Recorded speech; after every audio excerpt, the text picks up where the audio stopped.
Dans un aveu choquant, Sasha et Malia Obama se sont manifestés pour révéler la vérité sur ce qui a réellement déchiré le lien autrefois incassable de la famille Obama. Après des années de spéculations et de rumeurs, les filles d'Obama ont levé le voile et révélé ce qui a détruit leur famille. Cette révélation tourne autour de la vie de leur mère, Michelle Obama. Mais quel sombre secret pourrait avoir des conséquences si dévastatrices sur l'héritage de la famille? Préparez-vous à découvrir la nouvelle la plus choquante qui vous bouleversera. Rejoignez-nous alors que nous explorons l'histoire cachée et la vérité sur la famille la plus puissante du monde. En tant que personnalité publique, la vie de Michelle Obama a été remplie de nombreuses spéculations et rumeurs, que tout le monde aspire à connaître. Maintenant, explorons ce que tout le monde pense d'elle. La théorie du complot alléguant que Michelle Obama serait en fait née homme et nommée Michael a d'abord émergé comme une pièce satirique, mais a rapidement gagné en crédibilité aux yeux de beaucoup. Malgré ses origines humoristiques, l'histoire s'est propagée à grande échelle, convainquant certaines personnes de l'accepter comme une vérité. En 2014, la théorie a attiré encore plus d'attention après une remarque désinvolte de la comédienne Joan Rivers lors d'une interview improvisée dans la rue. Bien que la remarque de Rivers fût censée être légère et sortie de son contexte, les théoriciens du complot s'en sont emparés avec empressement comme preuve supposée pour valider leurs allégations sur l'identité de genre supposée de Michelle Obama. L'essor des réseaux sociaux a joué un rôle important dans la diffusion généralisée de cette conspiration, avec des images truquées de Michelle Obama partagées sur des plateformes comme Facebook et Twitter. Certaines de ces photos manipulées étaient si convaincantes qu'elles ont influencé l'opinion publique et perpétué ce récit sans fondement. L'année 2023 a vu une résurgence des théories du complot qui ont gagné du terrain, grâce à l'implication de figures connues et de personnalités médiatiques telles que Jason Whitlock et Omar Navarro. Ces individus ont utilisé leur plateforme pour répandre des allégations infondées, provoquant un effet domino à travers divers médias conservateurs qui ont encore amplifié la désinformation. Les efforts pour combattre ces fausses narratives ont été compliqués par la diffusion généralisée de ces théories du complot, comme le souligne un rapport de l'AFP le 22 juin 2023. Le rapport mettait en avant la propagation alarmante de la désinformation, avec les réseaux sociaux et divers sites web utilisés pour propager des accusations sans fondement. L'une de ces affirmations impliquait un document électoral de l'Illinois et une image modifiée de Michelle Obama prétendument utilisée comme preuve de sa prétendue masculinité. Cependant, les enquêtes ont révélé que l'image avait été manipulée et que la commission électorale de l'Illinois a confirmé qu'aucun dossier électoral de ce genre n'existait. Matt Dietrich, porte-parole de la commission, a précisé qu'il n'y avait aucune indication que Michelle Obama se soit jamais identifiée autrement qu'en tant que femme. Malgré ces clarifications, la théorie du complot a continué de prospérer au sein de certaines communautés en ligne, perpétuée par le jeu d'images modifiées et d'articles trompeurs. Cette croyance persistante en des affirmations non fondées souligne les défis importants auxquels on est confronté pour aborder et rectifier la désinformation dans le paysage numérique actuel. La persistance de ces théories du complot rappelle l'importance de la pensée critique et de la vérification des faits face à la désinformation galopante. Tout au long de la campagne présidentielle, Barack Obama a fait face à une avalanche de rumeurs infondées et de désinformation, avec un accent particulier sur ses croyances religieuses. Ces fausses allégations ont commencé à émerger en 2004 et ont pris de l'ampleur pendant le cycle électoral de 2008. Malgré l'identification constante d'Obama comme chrétien, son deuxième prénom, Hussein, d'origine arabe, a suscité des spéculations et des confusions sur sa foi. En dépit des preuves soutenant ses convictions chrétiennes, des rumeurs ont persisté, affirmant qu'il pratiquait secrètement l'islam ou suivait des chemins spirituels non traditionnels. Ces rumeurs étaient souvent propagées par ses adversaires politiques, des blogueurs et des personnalités médiatiques conservatrices. Après son élection historique en tant que président des États-Unis en 2008, les discussions autour de la religion d'Obama se sont intensifiées.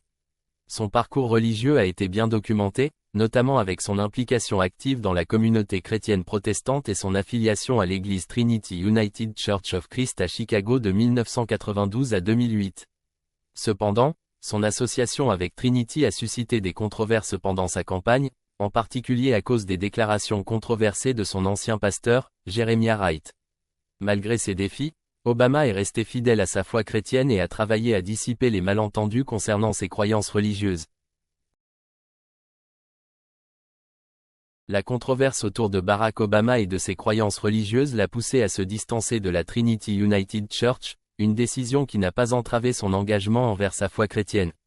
Après son départ de l'église Trinity, Obama a participé à diverses dénominations protestantes, telles que des congrégations baptistes, méthodistes et épiscopaliennes.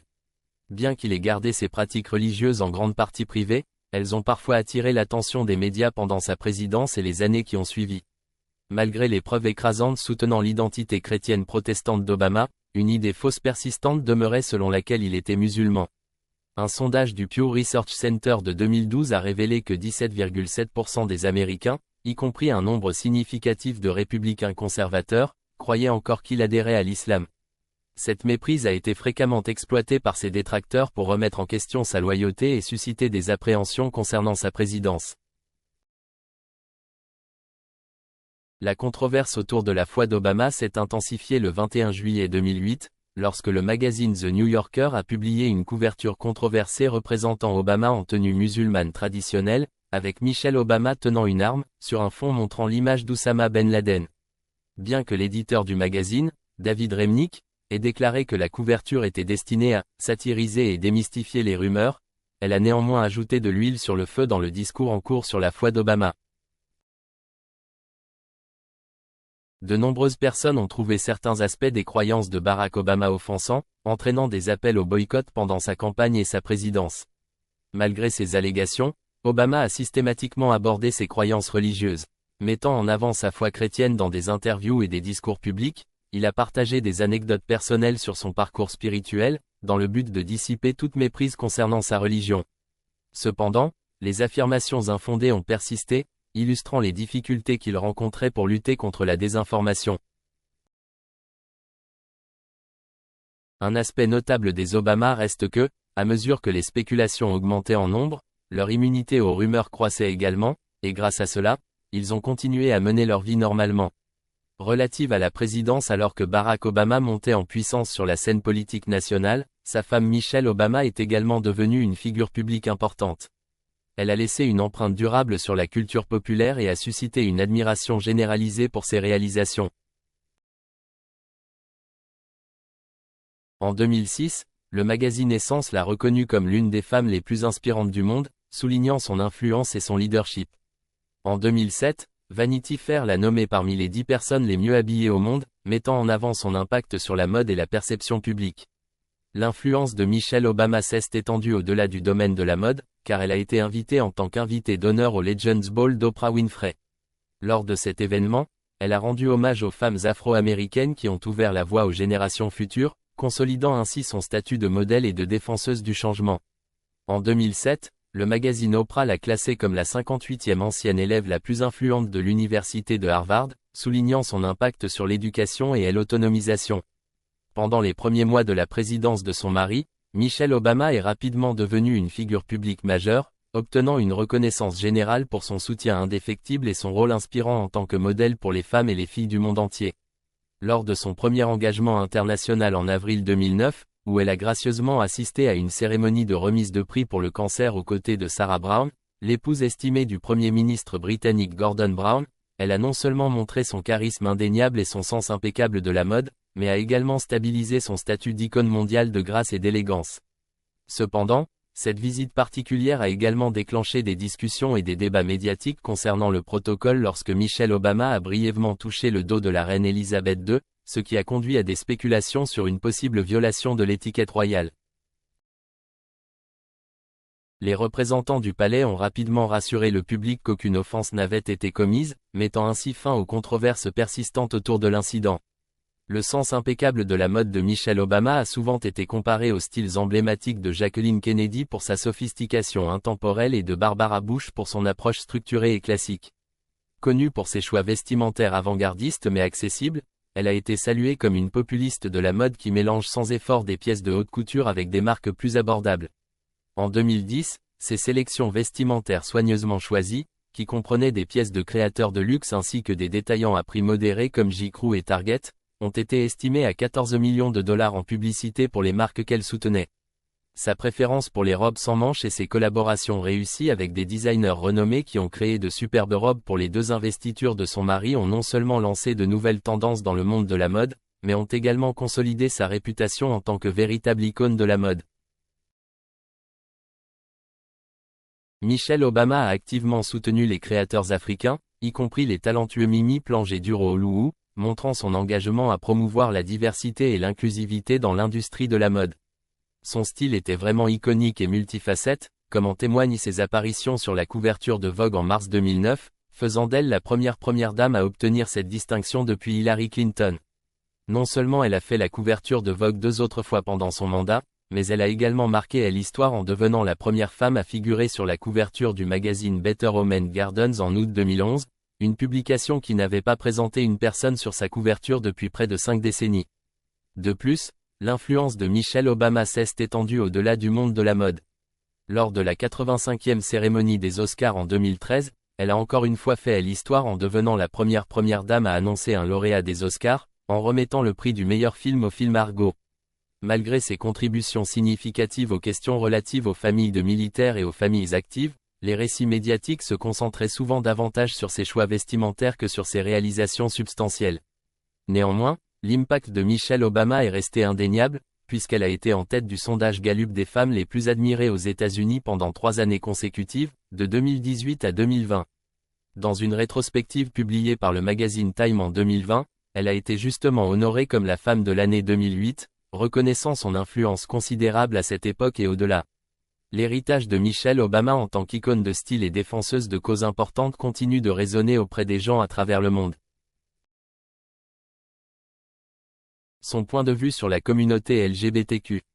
Tout au long de la campagne présidentielle américaine de 2008, Michelle Obama a pris soin de mettre en lumière l'engagement indéfectible de son mari, Barack Obama, en faveur des droits LGBTQ, notamment lors de ses discours devant des organisations démocrates homosexuelles. Elle a spécifiquement mentionné son soutien à des mesures législatives cruciales telles que l'Illinois Human Rights Act, l'Illinois Gender Violence Act, et l'Employment Non-Discrimination Act. De plus, Michelle a souligné la position ferme de Barack contre la politique discriminatoire du Don't Ask, Don't Tell, ainsi que son engagement pour l'abrogation complète du Defense of Marriage Act, en faveur des unions civiles et d'une meilleure protection contre les crimes haineux liés à l'orientation sexuelle et à l'identité de genre.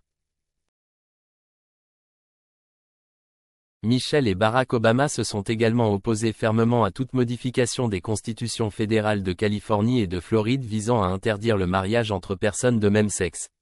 Michelle a salué la décision historique de la Cour suprême des États-Unis, établissant un parallèle entre la lutte pour les droits des homosexuels et le mouvement plus large des droits civiques. Elle a souligné l'importance de reconnaître et d'honorer ceux qui ont manifesté, souffert et fait des sacrifices, de Selma à Stonewall, dans la lutte continue pour une société plus juste et inclusive. Après l'abrogation de la politique Don't Ask, Don't Tell le 20 septembre 2011, Michelle Obama a franchi une étape importante en intégrant des membres de services ouvertement homosexuels dans son initiative pour les familles de militaires, le 9 mai 2012. Ce geste n'était pas seulement un symbole de progrès et d'inclusivité, mais aussi une déclaration forte de soutien à la communauté LGBTQ+. Il a marqué un tournant dans l'engagement de Michelle pour l'égalité des droits et l'acceptation. À cette occasion importante, Michelle et Barack Obama ont publiquement déclaré leur soutien au mariage entre personnes de même sexe. Ce fut un changement monumental, car Michelle n'avait pas partagé publiquement ses opinions sur cette question auparavant. Leur annonce conjointe a envoyé un message puissant d'unité et d'égalité, touchant des millions d'Américains qui attendaient depuis longtemps une telle affirmation de la part de leurs dirigeants. Des responsables de la Maison-Blanche ont révélé que Michelle Obama, avec la conseillère principale Valerie Jarrett, avait été une défenseuse indéfectible du mariage entre personnes de même sexe tout au long de la présidence de Barack Obama. Le soutien vocal de Michelle à cette cause reposait sur des principes d'équité et d'égalité, soulignant l'importance de cette question pour d'innombrables individus, y compris elle-même et son mari. En prenant la parole sur ce sujet, Michelle Obama a consolidé son héritage en tant que championne de la justice et de l'égalité pour tous. Selon Michelle, les principes fondamentaux d'équité et d'égalité ne sont pas seulement des valeurs importantes que nous nous efforçons d'inculquer à nos filles, mais ce sont aussi des concepts fondamentaux que les enfants comprennent généralement dès leur plus jeune âge. Nous faisons un effort concerté pour promouvoir l'application de ces principes dans divers aspects de la vie. Dans un pays qui se targue de l'idée d'égalité devant la loi, il est intrinsèquement injuste de discriminer les couples de même sexe, et la raison en est assez simple. Lors de la Convention nationale démocrate de 2012, Michelle Obama a réitéré l'engagement indéfectible de son mari envers l'égalité, soulignant que Barack Obama comprend le rêve américain à un niveau personnel et plaide pour que tous les individus du pays aient un accès égal aux opportunités, quelle que soit leur identité, leur origine, leur apparence ou la personne qu'il aime. En plus de défendre les droits LGBTQ, Michelle a joué un rôle inattendu dans la carrière politique de Barack. Activisme et engagement. Lors de la campagne pour la réélection présidentielle de 2012, Michelle Obama a joué un rôle plus important et politiquement actif que lors de la campagne de 2008. Elle a travaillé pour créer une image publique plus accessible et plus proche, qui a résonné avec le public américain, ce qui l'a amené à devenir le membre le plus populaire de l'administration Obama, avec des taux d'approbation dépassant constamment 60%. En fait, un haut responsable de la campagne est même allé jusqu'à la décrire comme la personnalité politique la plus appréciée des États-Unis à cette époque. Bien que Michelle ait fait face à une certaine polarisation, avec des partisans fervents et des critiques virulents, son image publique globale s'était nettement améliorée depuis le premier mandat de son mari. En plus de son engagement politique, Michelle a également apporté des changements à ses choix vestimentaires, optant pour une approche plus pratique et sensible, reflétant son rôle évolutif en tant que première dame. À mesure que la saison électorale s'intensifiait, Michelle se tenait aux côtés de son mari, exprimant sa confiance en ses compétences en matière de débat malgré les critiques ultérieures concernant sa performance face à Mitt Romney. Son propre discours à la Convention nationale démocrate de 2012 a été largement salué, augmentant encore ses cotes de popularité parmi les électeurs inscrits à des niveaux jamais vus depuis les premiers jours de la présidence de Barack Obama. Tout au long de la campagne, le président Obama a également cherché à se connecter avec les électrices dans les États clés en partageant des histoires personnelles et des anecdotes destinées à humaniser son image. Le soutien et l'implication active de Michelle dans la campagne ont joué un rôle crucial dans la perception publique de l'administration Obama pendant le cycle électoral intense et très suivi de 2012. Paul Harris du Guardian a observé que lors de l'élection de 2012, Ann Romney, l'épouse du candidat républicain Mitt Romney, avait adopté une approche similaire à celle de Michelle Obama. Les sondages d'octobre ont révélé que les maris des deux candidates étaient à égalité à 47% parmi les électrices. Cependant, les cotes de popularité de Michelle Obama surpassaient celles d'Ann Romney, atteignant un impressionnant 69% contre 52% pour Romney. Malgré la nette avance de Michelle Obama en termes de popularité, les médias ont continué à établir des parallèles entre les deux femmes à l'approche de l'élection.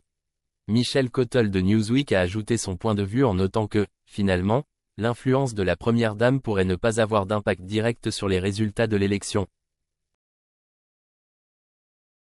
Dans le cas de Michelle Obama, durant son mandat de première dame de 2009 à 2017, elle s'est consacrée à diverses œuvres caritatives. De la visite de refuges pour sans-abri et de soupes populaires à l'envoi de représentants dans des écoles et à la défense d'initiatives de services publics, Michelle était une présence constante dans les communautés à travers le pays. De plus, Michelle Obama a activement soutenu les objectifs politiques de son mari en défendant des législations connexes. Par exemple, elle a organisé une réception à la Maison-Blanche en soutien au Ledbetter Fair Pay Act de 2009, mettant en avant l'importance de la défense des droits des femmes. Elle a également joué un rôle crucial dans la promotion du plan de relance économique grâce à ses visites dans des agences gouvernementales, démontrant son engagement à faire avancer l'agenda de son mari. Ses collègues journalistes ont vu ses efforts législatifs de manière positive, saluant son dévouement à faire une différence à Washington. Cependant, d'autres estimaient qu'elle devrait envisager de réduire son engagement politique pour se concentrer sur d'autres priorités. Malgré les opinions divergentes, ses représentants ont confirmé ses projets de visiter toutes les agences gouvernementales américaines de niveau ministériel afin de se familiariser avec le fonctionnement interne du gouvernement. Le 5 juin 2009, la Maison-Blanche a annoncé que Michelle Obama remplacerait sa chef de cabinet Jackie Norris par Susan Sher, une amie de longue date et conseillère de confiance. Norris, quant à elle, a pris un rôle de conseillère principale à la Corporation for National and Community Service. Une autre collaboratrice clé, Kristen Jarvis, a travaillé aux côtés d'Obama de 2008 à 2015, lorsqu'elle a décidé de devenir chef de cabinet de Darren Walker, président de la Ford Foundation. En 2009, Michelle Obama a été honorée par Barbara Walters comme la personnalité la plus fascinante de l'année, soulignant son influence et son impact sur la société. Dans ses mémoires, Becoming, elle explore ses 4 principales initiatives en tant que première dame, Let's Move, Reach Higher, Let Girls Learn, et Joining Force. Ces initiatives reflétaient son engagement à défendre les familles de militaires, à soutenir les femmes actives cherchant un équilibre entre leur carrière et leur vie personnelle, à promouvoir le service national et à encourager les arts et l'éducation artistique. Michelle Obama a fait de son devoir personnel de soutenir les familles et époux de militaires, étant souvent profondément touchée par leurs histoires de sacrifice et de résilience. Son dévouement à ces causes a renforcé sa réputation de figure publique compatissante et engagée. En avril 2012, Michelle Obama et son époux, l'ancien président Barack Obama, ont reçu le prestigieux Gerald Washington Memorial Founders Award de la National Coalition for Homeless Veterans. Ce prix, considéré comme la plus haute distinction accordée aux défenseurs des anciens combattants sans abri, mettait en lumière le dévouement et l'engagement du couple à soutenir ceux qui ont servi leur pays. Michelle Obama a de nouveau été honorée par le même prix en mai 2015, et à cette occasion, elle était accompagnée de Jill Biden, montrant leurs efforts communs pour répondre aux besoins des anciens combattants sans abri. Cependant, tout le monde n'a pas soutenu le travail de plaidoyer de Michelle Obama. En novembre 2013, la commentatrice politique Michelle Cottle a publié un article controversé qualifiant Michelle Obama de « cauchemar féministe ». Cottle critiquait Obama pour ne pas avoir utilisé davantage sa plateforme et son parcours éducatif pour défendre plus fermement les droits des femmes. S'appuyant sur les opinions de Linda Hirschman, qui suggérait que l'axe mis par Obama sur les tendances modernes, le jardinage, l'alimentation saine et le soutien aux familles de militaires rappelait une dame de manoir anglaise des années 1830, l'article a déclenché un vif débat à travers le spectre politique. Malgré ses critiques, Michelle Obama continue d'être une ardente défenseuse de diverses causes et reste une figure de proue dans la sphère publique. L'animatrice de MSNBC, Melissa Harris Perry, est apparue comme une critique notable, exprimant des doutes concernant les partisans de Michelle Obama qui mettaient en avant ses initiatives visant à combattre l'obésité par la promotion de saines habitudes alimentaires, un problème de santé publique majeur aux États-Unis. En mai 2014, Obama a participé à la campagne #BringBackOurGirls, plaidant pour le retour en toute sécurité des écolières nigérianes qui avaient été enlevées. Elle a partagé une photo d'elle-même tenant une affiche avec le hashtag de la campagne, utilisant sa plateforme pour attirer l'attention sur la situation de ces jeunes filles et sur l'importance de la sensibilisation et de l'action internationale. De plus, elle a cherché à obtenir du soutien pour son initiative Let Girls Learn, un programme dédié à la promotion de l'éducation des jeunes filles à travers le monde. Cette initiative a culminé avec la création de la chanson « This is for my girls », interprétée par diverses artistes féminines qui ont prêté leur voix à la cause de l'autonomisation des jeunes femmes par l'éducation. Le dévouement de Michelle Obama à défendre les droits et l'éducation des filles à l'échelle mondiale a montré son engagement à utiliser sa plateforme pour un changement positif et la justice sociale. Tout au long de l'administration du président Obama, en particulier pendant son deuxième mandat, des spéculations récurrentes ont émergé sur une éventuelle candidature présidentielle de Michelle Obama. Un sondage Rasmussen réalisé en mai 2015 indiquait qu'elle recueillait 22% de soutien pour l'investiture démocrate, contre 56% pour Hillary Clinton, surpassant d'autres candidats potentiels tels qu'Elizabeth Warren, Martin O'Malley et Bernie Sanders. Cependant, un autre sondage du même mois révélait que 71% des Américains pensaient qu'elle ne devrait pas se présenter à l'élection présidentielle, avec seulement 14% en faveur. Malgré les spéculations et le soutien pour sa candidature, Michelle Obama a finalement décidé de ne pas se présenter à la présidence, continuant son travail de plaidoyer à travers diverses initiatives et projets dédiés aux causes sociales et à l'autonomisation. En janvier 2016, lors d'une réunion publique, le président Obama a fait une déclaration claire et définitive concernant l'avenir politique de sa femme. Il a affirmé avec assurance que Michelle Obama ne serait pas candidate à la présidence en mars 2016. Cette déclaration a non seulement été réitérée par le président, mais aussi par Michelle elle-même, qui a souligné son engagement à avoir un impact positif sur la vie des gens en dehors du domaine politique. Dans un dialogue autour de ses mémoires très acclamés, Becoming, Michelle Obama a une nouvelle fois réitéré son manque d'intérêt pour une carrière politique. Elle a reconnu que, bien qu'elle comprenne le potentiel de la politique pour générer des changements positifs, elle croit que ses efforts sont mieux orientés vers la création de changements de manière différente. La position inébranlable de Michel sur cette question met en évidence son engagement à servir le public d'une manière qui correspond à ses valeurs et à ses aspirations. Michel incarne une grande force et une détermination qui soulèvent des questions sur son origine et ce qui l'a formé. Jeunesse. Michelle Obama, née Michelle La Vaughan Robinson, est née le 17 janvier 1964 dans la ville animée de Chicago, dans l'Illinois, un centre urbain majeur de l'E-AT. En grandissant, Michelle a passé ses années formatrices dans le quartier dynamique du sud de la ville, où elle a développé un fort sens de la communauté et de la résilience. Lorsqu'elle a entamé sa carrière dans le domaine juridique, elle a rejoint le prestigieux cabinet d'avocats C. Austin, où elle a rencontré celui qui deviendrait plus tard le président des États-Unis, Barack Obama. En 1992, Michelle et Barack se sont mariés, formant un partenariat qui les a non seulement menés à la Maison-Blanche, mais qui leur a également donné deux magnifiques filles, Malia et Sasha.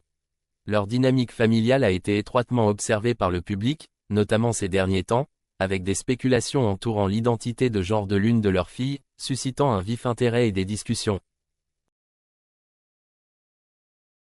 L'éducation de Michelle a été profondément influencée par le riche patrimoine de sa famille en Amérique, qui remonte à l'époque précédant la guerre de sécession. Son père, Frazier Robinson III, travaillait à l'usine de traitement des eaux de la ville et était activement impliqué dans la politique locale, tandis que sa mère, Marion Shields Robinson, occupait d'abord un poste de secrétaire chez Spiegel, avant de se consacrer à l'éducation de Michelle et de son frère. Les racines ancestrales de la famille Robinson peuvent être retracées jusqu'au peuple Gula de Caroline du Sud, illustrant une profonde connexion à un patrimoine culturel vibrant qui a façonné l'identité et la vision du monde de Michelle. En avançant dans le temps, on retrouve les racines de Michelle fermement ancrées dans le sol riche de la Caroline du Sud, en particulier dans la région historique de Georgetown. L'héritage de sa famille remonte à son grand-père, Frazier Robinson Jr., dont la détermination et le travail acharné l'ont conduit à construire sa propre maison dans cette région. Même après sa retraite, il a choisi de revenir dans ce lieu familier de Georgetown, un endroit qui avait une signification particulière pour lui et ses proches.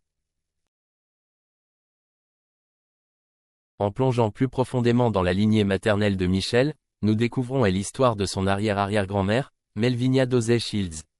Née esclave au cœur de la Caroline du Sud, la vie de Melvinia a pris un tournant dramatique lorsqu'elle a été vendue à Henry Walls Shields, un propriétaire terrien prospère avec une grande ferme en Géorgie.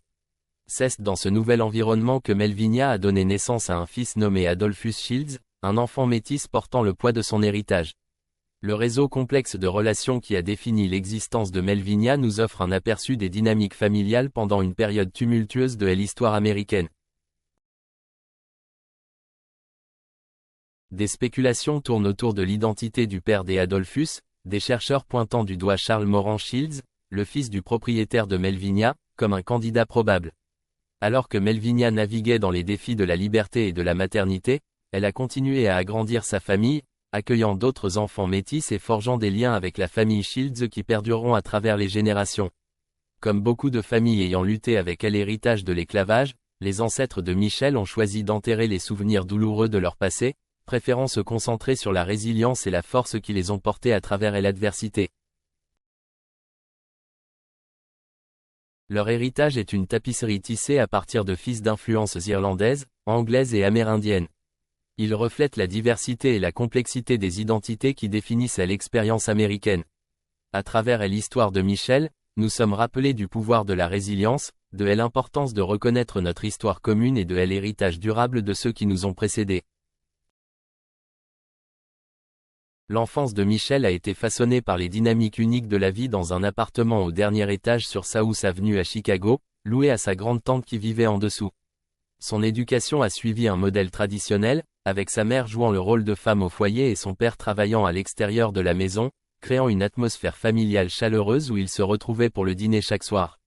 La proximité de son école primaire, située à une courte distance, permettait un accès facile à l'éducation et aux activités parascolaires. En plus de leur routine quotidienne, Michelle et sa famille profitaient de diverses activités récréatives ensemble, comme jouer à des jeux comme Monopoly et lire de la littérature, et passer du temps de qualité avec les membres de leur famille élargie. La passion de Michel pour la musique a été encouragée par sa grande-tante, une professeure de piano professionnelle qui lui a donné des cours de piano, ajoutant une dimension créative à son éducation. Leur foi religieuse était un aspect important de leur vie, car ils assistaient régulièrement au service de l'église South Shore United Methodist Church, favorisant un sentiment de communauté et de connexion spirituelle. Les vacances quotidiennes dans une cabine rustique du Michigan offraient des souvenirs précieux et des moments de détente loin de l'agitation de la vie citadine. Malgré les défis liés à la lutte de son père contre la sclérose en plaques, Michel a trouvé l'inspiration pour viser l'excellence académique et éviter les problèmes. Son frère aîné Craig, qui n'avait que 21 mois de plus qu'elle, servait à la fois de compagnon et de modèle pendant qu'ils progressaient tous les deux dans leur éducation. Les réussites académiques de Michel l'ont conduite à s'inscrire dans un programme pour élèves doués à l'école élémentaire Bryn Mawr en 6e année, préparant le terrain pour son succès continu dans l'éducation. En passant au lycée Whitney Young, le lycée pionnier de Chicago avec un processus de sélection, cela a encore stimulé son désir d'excellence et lui a fourni un environnement académique stimulant et enrichissant. Si vous avez aimé cette vidéo, aimez et abonnez-vous, puis cliquez également sur la vidéo suivante affichée à l'écran.